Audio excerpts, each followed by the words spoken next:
l'être humain afin de garantir que personne ne soit laissé pour compte.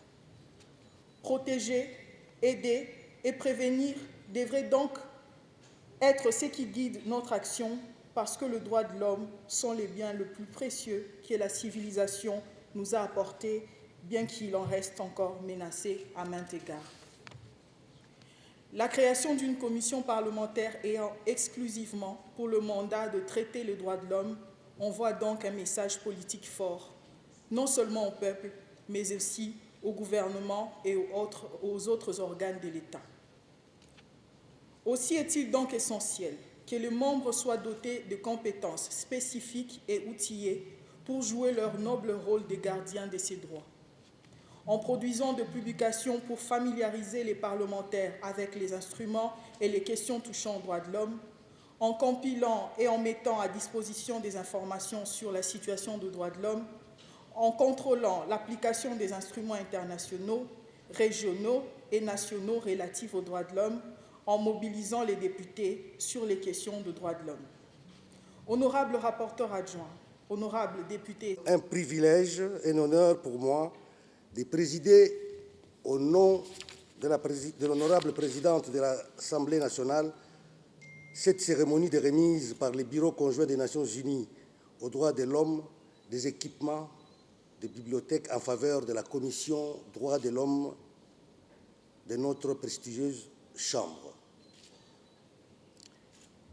Qu'il me soit permis de remercier vivement la représentation du Bureau conjoint des Nations Unies aux droits de l'homme en République démocratique du Congo pour cette dotation en équipement des bibliothèques à la Commission des droits de l'homme de notre Chambre basse.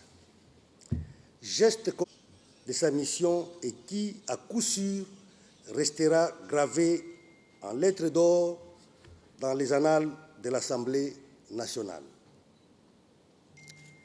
Aussi, je tiens également à remercier et à saluer la participation à cette cérémonie de mes estimés collègues députés nationaux, ainsi que celle de membres du gouvernement et de tous les partis, est d'autant plus importante et bénéfique pour nous en tant qu'institution, en ce qu'elle nous apporte des outils de travail d'une valeur inestimable qui permettront certainement aux honorables députés d'approfondir les recherches dans leur travail de législateur, notamment dans l'élaboration et examen des propositions de loi en rapport avec ces domaines. C'est ainsi que je salue très chaleureusement cette initiative salvatrice et l'apprécie à sa juste valeur, étant entendu que notre métier de législateur s'appuie essentiellement sur la lecture en vue de l'examen ou l'élaboration des lois. De ce point de vue, une bibliothèque est un outil essentiel et précieux, aussi bien que pour les élus nationaux que nous sommes, que pour le personnel administratif et politique qui nous accompagne dans l'accomplissement de notre mission.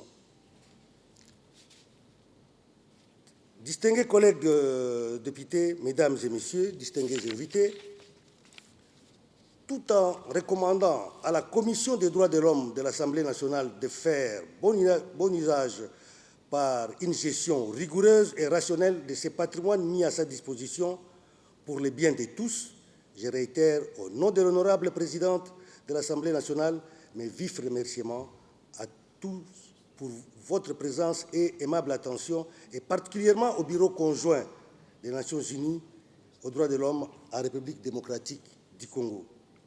Encore une fois, merci. Et à présent, vous en...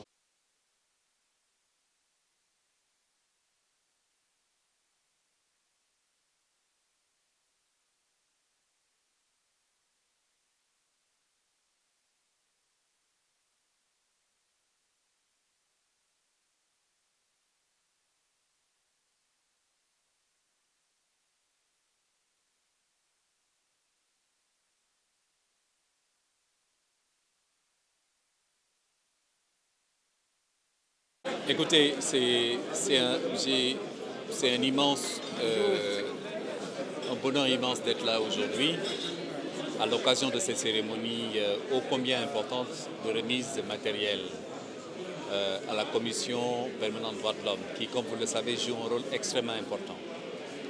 Nous nous étions engagés il y a un peu plus d'une année, publiquement devant vos micros, à apporter un appui technique et logistique au travail de la Commission.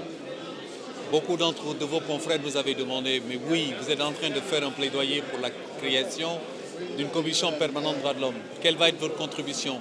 Et j'avais dit, et j'avais soutenu et martelé clairement qu'il était dans notre responsabilité de soutenir cette commission, à la création de laquelle nous avions beaucoup contribué avec la Commission indépendante nationale des droits de l'homme. Donc c'est extrêmement important aujourd'hui, c'est la raison pour laquelle je parle de motif de fierté.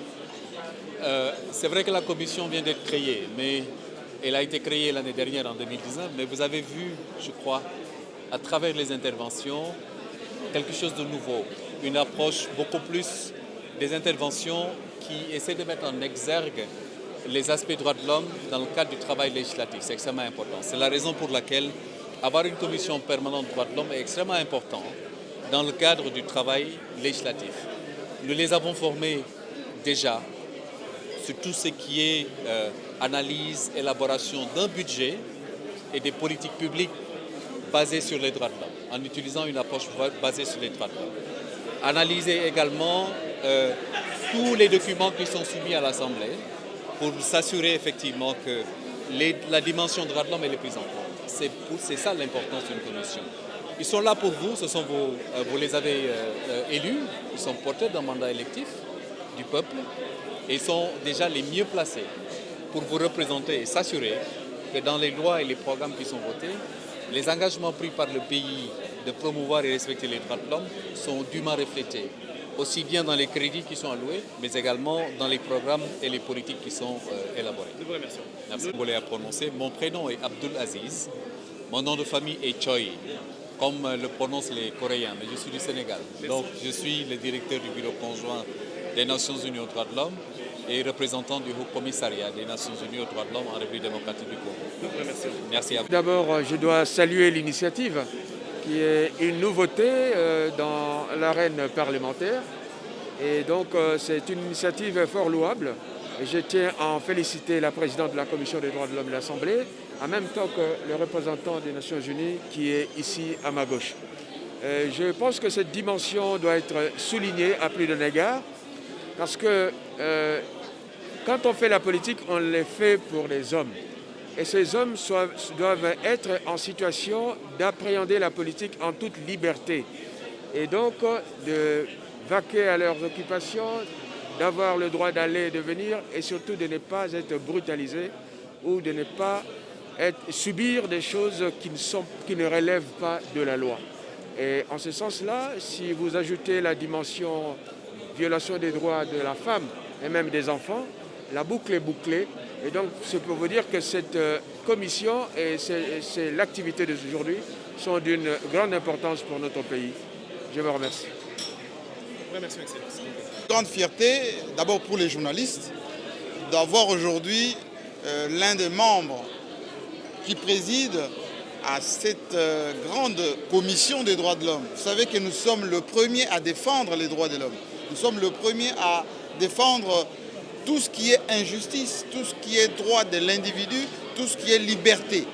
Et donc, pour moi personnellement, c'est une grande fierté parce que j'ai vu l'évolution de l'honorable député qui s'élève là aujourd'hui, président de cette grande commission. Et c'est une invitation à la presse de Kinshasa de la soutenir. Parce que toutes les initiatives qu'elle va prendre au niveau de l'Assemblée nationale vont aller notamment dans le soutien aux journalistes, notamment sur des lois qui vont pouvoir nous protéger, nous aider à faire notre métier, on ne peut plus simplement. Et je voulais la féliciter à cette occasion de ce courage, parce que quitter le métier de journaliste et devenir honorable député, avec pour ambition de défendre les droits et les libertés, c'est vraiment une grande prouesse. Et nous serons là pour l'encourager et surtout les soutenir dans cette œuvre. Merci beaucoup. Lorsque vous débutez une chose, plusieurs personnes n'y croient pas encore. Et aujourd'hui, c'est la matérialisation d'un vœu, d'un souhait. C'est celui de voir les droits de l'homme occuper une place de choix dans notre nation. Vous savez, beaucoup de gens n'ont pas compris la thématique droits de l'homme dès le départ. On imaginait que les droits de l'homme, c'est quand on arrête quelqu'un, c'est lorsqu'on torture quelqu'un, mais non. Aujourd'hui, nous avons prouvé à la face du monde et pour les Congolais que les droits de l'homme, c'est d'abord le droit à la vie, le droit à un Congolais de vivre convenablement. Et c'est ça notre mission. En ce qui concerne notre partenaire, le Bureau conjoint des Nations Unies, il a été au début à la genèse de cette commission. Et aujourd'hui, nous avons une bibliothèque dédiée aux droits de l'homme. Cette bibliothèque n'est non seulement pour les députés, pas seulement pour les sénateurs, mais aussi pour les étudiants, pour la population congolaise en général. Et donc, que vivent les droits de l'homme, que vive une nation dédiée au respect des droits de l'homme. Nous sommes une nation post-conflit et nous lever et nous regarder